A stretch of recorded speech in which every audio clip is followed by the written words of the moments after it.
अस्सलामुअलैकुम वरहमतुल्लाहि वबरकातुहू। दोस्तों, आप देख रहे हैं हमारी चैनल अबू सैद और आप सबका तहे दिल से शुक्रिया अदा करता हूँ। हमारी चैनल के अंदर वेलकम करता हूँ, इस्तकबाल करता हूँ।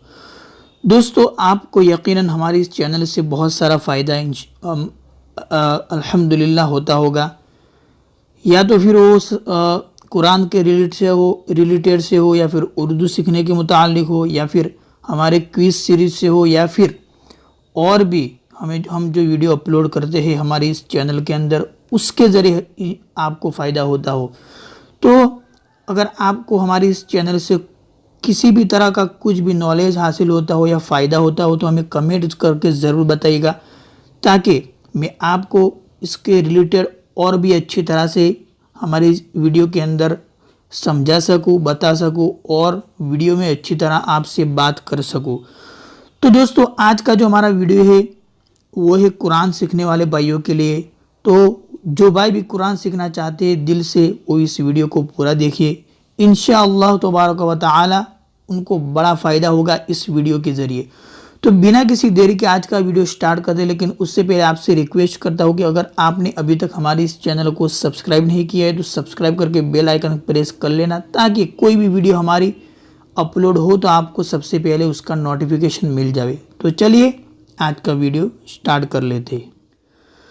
तो दोस्तों, यहाँ पर आपको दिखाई दे रहा होगा 15, यानी आज हम लेसन नंबर 15 पढ़ेंगे। तो यहाँ पर लिखा हुआ है, आ की मात्रा के लिए जो अलीफ लगाया जाता है उस पर कोई निशान नहीं होता। आ की मात्रा के लिए जो अलीफ लगाया जाता है उस पर कोई निशान नहीं होता।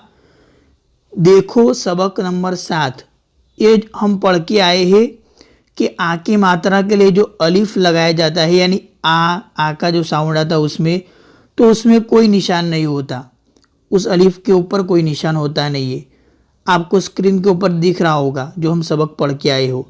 जब अलीफ पर जज्म का निशान लगा हो तो यह अलीफ के बजाय हमज़ा की आवाज़ देता है और झटके से पढ़ा जाता है। क्या कहते हैं? जब अलीफ पर जब कोई नहीं होता, जब अलीफ के ऊपर किसी तरह का निशान नहीं होता तो वो आ का साउंड देता है, और जब अलीफ पर जज्म का निशान होता है तो ये अलीफ के बजाय हमज़ा की आवाज़ देता है और झटके से पढ़ा जाता है। इंशाल्लाह हम मिसालों से समझेंगे। यहाँ पर देखो, इक़रा लिखा हुआ है, इक़रा, तो देखो झटका हुआ। इक़रा, इकरा नहीं, यहाँ पर लिखा है इकरा नहीं पढ़ेंगे, बल्कि इक़रा, र जो झटका होता है ना पीछे, वो अलिफ के ऊपर जो जज्मा आया है वो इसी की वजह से झटका होता है। इक़रा, इस तरह आगे है क सन, तो क ये झटका जो हुआ वो इसी हमज़ा की वजह से, तो ये अलिफ हमज़ा में तब्दील हो जाएगा और हमज़ा बन जाएगा क सन। का सन नहीं पढ़ेंगे। इसी तरह त मुरु का पढ़ेंगे। ता मुरु, यानी खाली अलिफ की तरह हम नहीं पढ़ेंगे ता, बल्कि त हम झटके के साथ पढ़ेंगे।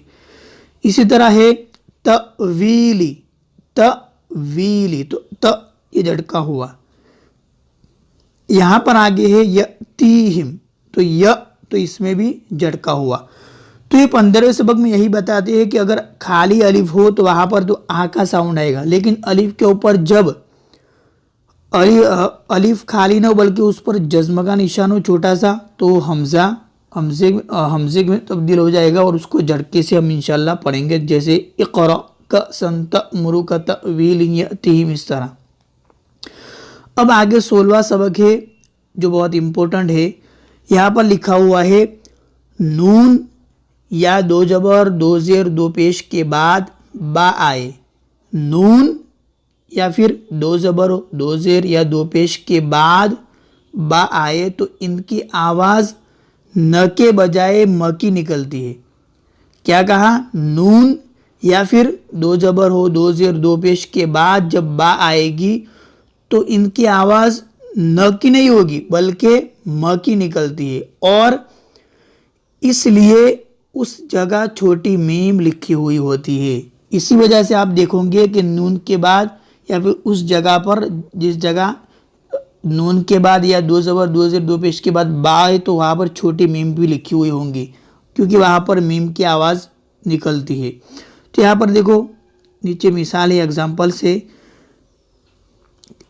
मिम बादी, मिम बादी, यहाँ पर मिन नहीं पढ़ेंगे, ये लिखा हुआ है मिन, नून नहीं पढ़ेंगे बल्कि मीम की आवाज़ आएगी, मिम बादी, मिम बादी, इस तरह। यहाँ पर दूसरी मिसाल है मिम बैनी, मिन बैनी नहीं, मिन नहीं पढ़ेंगे बल्कि मिम बैनी। आगे है अम्बियाई, आपको छोटी मीम दिख रही होगी, एक ये रही, एक ये रही और एक ये छोटी रही। तो अम्बियाई, अन नहीं पढ़ेंगे, अनबिया नहीं, अम्बियाई। इसी तरह यम्बगी, यन बगी नहीं, यम्बगी। काफिरिम बिही, हर एक के अंदर छोटी मीम होगी, क्योंकि मीम की आवाज़ निकलती है तो छोटी मीम लिखी हुई होती है। तो काफिरिम बिही। अवानुम बैन ज़ालिक, अवानुम, नुम, नुम ये मीम की आवाज़ आई, अवानुन नहीं, अवानुम बैन ज़ालिक। बसीरुम बिमा यअमलून। तो दोस्तों 16वें सबक के अंदर यही बताया है कि जब नून हो या दो ज़बर दो ज़ेर दो पेश के बाद जब बा आएगा तो वहाँ पर नून की आवाज़ नहीं निकलेगी बल्कि मीम पढ़ेंगे, मीम की आवाज़ निकलेगी और इस जगह छोटी मीम भी लिखी होगी, तो उसकी वजह से आप पहचान जाओगे आसानी से। तो आज की वीडियो में यही हमारे दो सबक थे, दो लेसन, जो कि बहुत ही आसान भी है और आपको इंशाल्लाह कुरान पढ़ने में बहुत फ़ायदा भी देगा। तो बस आज के लिए यही हमारे दो सबक थे। इंशाल्लाह नेक्स्ट और अच्छा एक सबक लेके हाजिर होंगे। तो तब तक के लिए अस्सलामु अलैकुम वरहमतुल्लाहि वबरकातुहू।